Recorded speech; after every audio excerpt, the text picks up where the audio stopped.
Nah, jadi menurut saya itu sebenarnya nggak semua sektor saham yang ada itu cocok untuk diinvestasi. Investasi di sini adalah di hold, terus kita diemin dalam jangka panjang dan berharap harga mereka bakal naik gitu ya.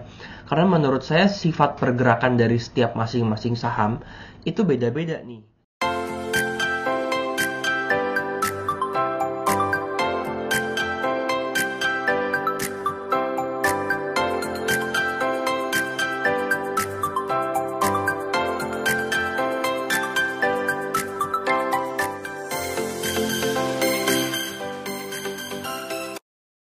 Balik lagi bersama saya Adi Prasetya. Saya merupakan penulis dari buku Simple Trading, Simple Investing, Yun Nabung Seluruh Saham, dan terakhir dari buku Formula Mencari Investasi Saham Terbaik.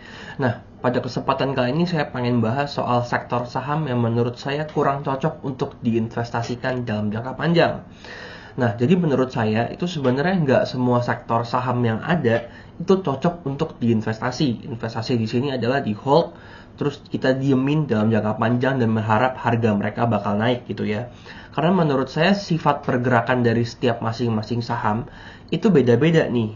Contohnya adalah yang kita bakal bahas pada video ini dari sektor energi, alias biasa tuh sektor-sektor batubara dan kawan-kawannya, namanya sektor energi. Menurut saya sektor ini tuh lebih cocok untuk ditradingin daripada untuk diinvestasiin untuk jangka panjang. Nah, kok bisa kayak gitu? Nah, saya suka nunjukin langsung aja pakai data yang udah sempet saya riset gitu ya.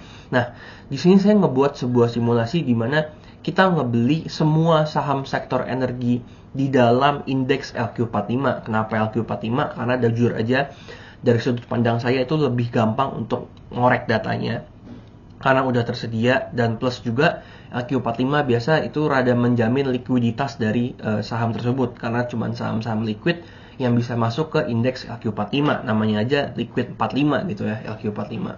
Nah, kalau kita ngebeli semua saham energi yang ada di LQ45 terus setiap tahun kita rotasi setahun sekali, itu rata-rata portofolio kita terdiri dari 8 saham energi. Dan hasilnya dari tahun 2010 ke tahun 2020 itu 11 tahun, CAGR-nya alias kenaikan harga saham setiap tahunnya itu bukannya positif, malah dia setiap tahunnya minus 5,83%. Alias kalau Bapak Ibu investasi di saham energi di LQ45 di hold 11 tahun itu bukannya untung, malah rugi setiap tahunnya kira-kira 8%. Nah, kok bisa kayak gitu? Karena saham-saham di sektor energi ini ciri khasnya tuh bukan naik secara konsisten, tapi dia itu bersifat cyclist, alias dia naik turun, dan range-nya itu di situ-situ aja. Di sini saya pengen kasih contoh nih. Contohnya itu dari salah satu saham paling terkenal lah di Indonesia, yaitu adalah PTBA alias Bukit Asam Tbk. Nah, kalau kita liatin chart dia nih, itu dari tahun 2005 ke tahun 2022. Lihat gak sih Bapak Ibu karakteristiknya? Itu naik dan turun, tapi range-nya itu cuma di situ-situ aja. Nah, ini adalah salah satu keunikan dari sektor energi.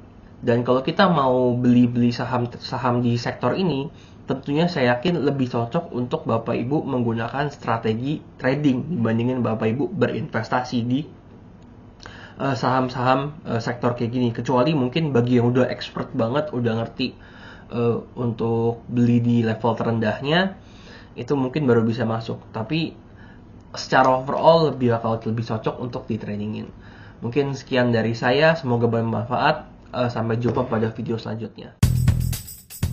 Halo, terima kasih sudah menyaksikan video di RF Channel on YouTube.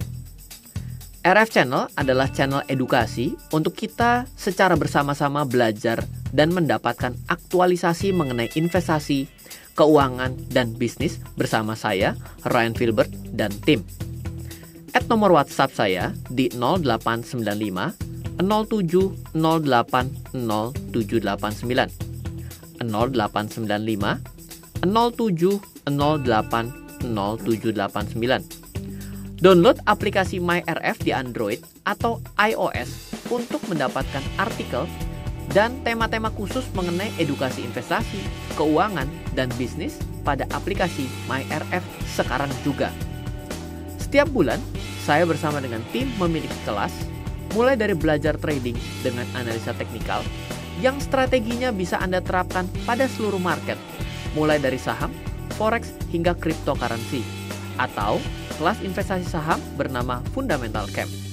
Untuk mengetahui kelas lainnya dan bertanya mengenai kelas, hubungi tim sekarang juga di 0852 882 6187.